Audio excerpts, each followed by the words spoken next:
All right, I'm on hole number 19. If I was on hole number 19, I'd be having a drink. I'm on hole number 18 of the 2019 Fall Major. I knew there was a 19 in there somewhere. Hole number 9 of Eagle Peak. Hole number 18 of this Fall Major. All right, go back and watch hole number 9. You can come down here, you can do the extra mile and get over to try and get more distance.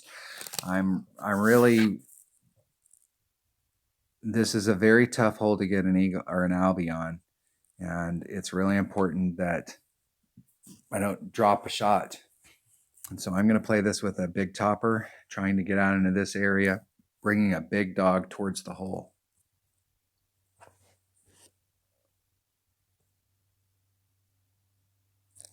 Extra mile. Extra mile with a big dog. Big topper and a big dog. There we go. Saturn Kingfisher. If I do get in trouble, my whole goal will be to try and get into my Kingfisher range so that I can give the best opportunity I can to try and get back on track. That's my emergency recovery ball club. Because if you get in trouble on the drive, you can't get up there and get on.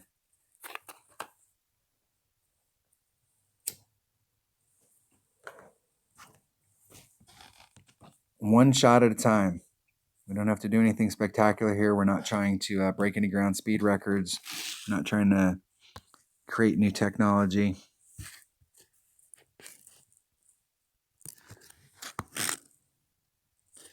Okay, I'm going to point right towards the end of that sand, and the wind's blowing me off in this direction.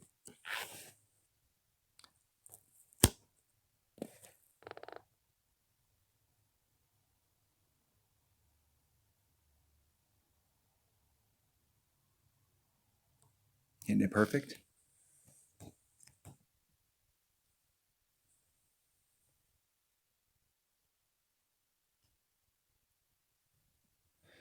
And the goal is to try and get out there and get past that tree. And it's very difficult to do with that type of shot. I did leave a little teeny bit of distance out there on the table, but not a lot. If you want to try and if you're really serious about trying to get past those trees, you can bring your extra mile and a Titan, and you can, especially with a 4-5 wind. Well, that wind's going to get knocked down with Titan, but you'd still have enough wind to be able to get over. That looks like it's also going to be short, a lot shorter. And remember, the goal here is to get an eagle. So I don't have to get in one to make this happen.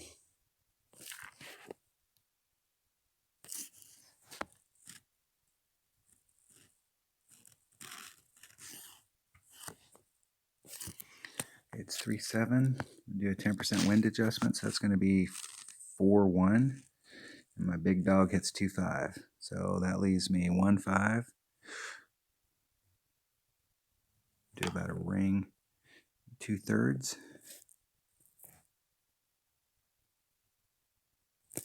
Hit it great to the left.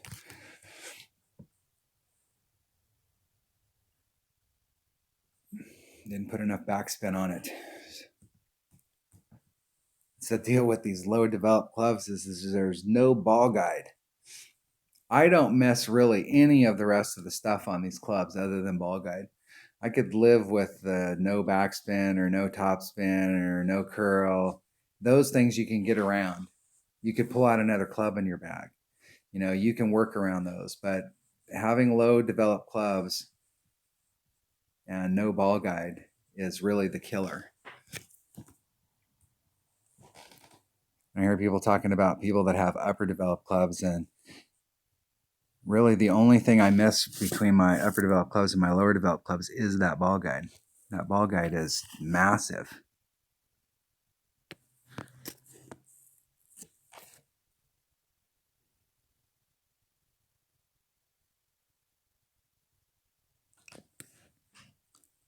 I'm going to go right at it.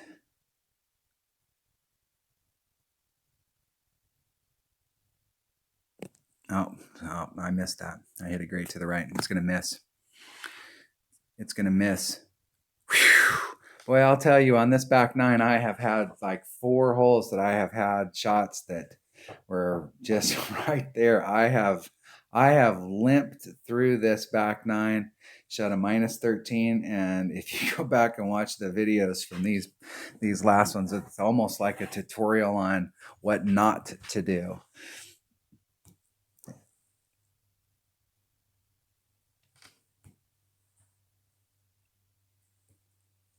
Got lucky.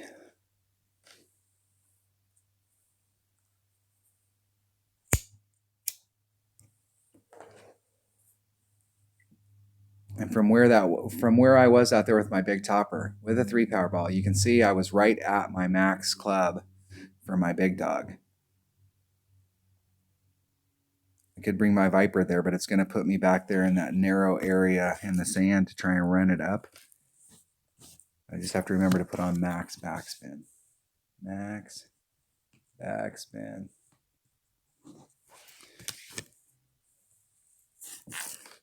And I've hit that shot twice. And both times I hit it great to the left. And both times I've been up there at the top. All right. So where we're at, that should put us up there at the top. What's the difference between us? Why am I 1 and they're 2? Qualifying round. I shot the -14 in the qualifying round. So tiebreakers are already coming into the deal.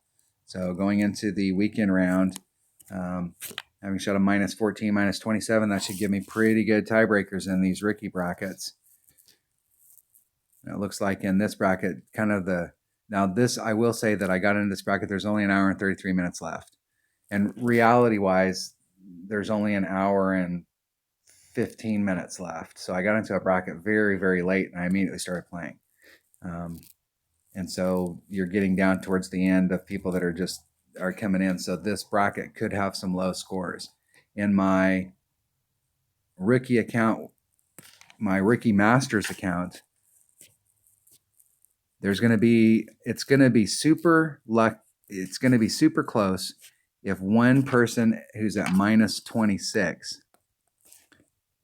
doesn't get booted. Or it's going to be all of the people that shot -26 made it and all of the people that shot -25 didn't. But it's going to be real close. When I get down here, I'll go into that account and see, like, because we're getting down towards the end to see. I went through and kind of did some scores and to see where people are at. But it's going to be real close, where the minimum score getting into that Ricky Masters bracket is -26 just to make the weekend round.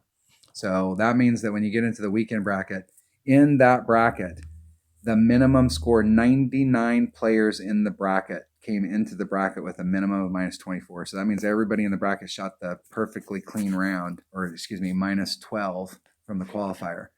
So everybody's kind of picked up their game, where now we're looking at the top 50 shot a -26. So if you take a bracket where the top 50 shot a -26 and another bracket, that means that 99 players in the bracket came in with a -26.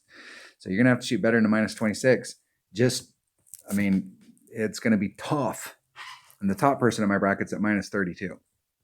In my Ricky Expert account, I think the top player in there was at minus when I left it. I'll have to go back in there and look at it, but I'm pretty sure it's going to be somewhere up towards 30, -30. And it did look like we were in the 25s when I looked at it last. So there's some 25s that probably aren't going to make it. So once again, you're looking at a weekend bracket where the minimum score just to get into that weekend bracket was a 25. And so it's going to be really tight up there at the top. So tiebreakers are super important. And being able to come in with good tiebreakers.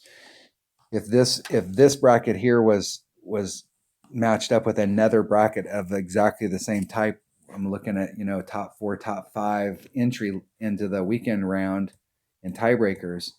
That's huge, because why that's so huge is let's say I shot the 27 here and I slip in the weekend round and I shoot a 25. So 25 start at 5 and they go to 8. I don't want to come in 8th. I want to come in 5th. 24 start at 9. 23s. Look at how many 23s there are. If you fall or something happens or you make a mistake and I end up 23rd, that's the difference between being 11th and 23rd or being 19th and 23rd. And when you're in a bracket where there might be 50 people that shot minus 24, do you want to be the 80th place person, or do you want to be the 30th place person because you came in with better tiebreakers? So as your game progresses and you go up the divisional ranks, the competition is going to get tighter and tighter and tighter. That's why I'm always a big fan of staying in lower tours and working your clubs, because you won't win enough in lower tours to get yourself up to pro, and you won't win enough in tour 5 and 6 to get yourself up to expert. And so staying in those lower tours and working your clubs, getting your clubs up to very usable levels before you go up. Because when you start getting up, a lot of people go, well, hey, if I get into those divisional brackets up here, hey, if I'm an expert, if you're expert 1, you're going to get 70% more club cards in your chest. So that means every chest I open, I get 70% more cards. I mean, I remember when I first started playing, I was like, well, wait a second. If I get the Masters 1, I get 100%. I get twice as many club cards than I do when I'm down here. So, I mean, I was keen on trying to get the Masters 1 as fast as humanly possible. And it took like 2 months. 1 week, 2 weeks, 3 weeks, 4 weeks, 5, 6, 7, 8, 9, 10, 11. So it took me 3 months and to get there, because I was keen on trying to get this, hey, I want to get more club cards. We got to develop our clubs. The downside to that is that what people don't realize is that once you get to expert and you've progressed beyond expert 1 and an expert 2 and expert 3, every tournament you play in, whether it's in a rookie tournament or a pro tournament, you're going to be playing in an expert. You're going to be playing against other people at experts. You're going to be playing against those people. It's important to develop your clubs and go up the scale at a slower pace. The way that the game is going right now, there's no rush to try and get up to the top. Take your time, work on your clubs. Once you get your clubs worked up to a very usable level, then go up to that next tour and take your time. This isn't a sprint, this is a marathon. All right, that was the opening round in the 2019 Fall Major. Thanks for watching.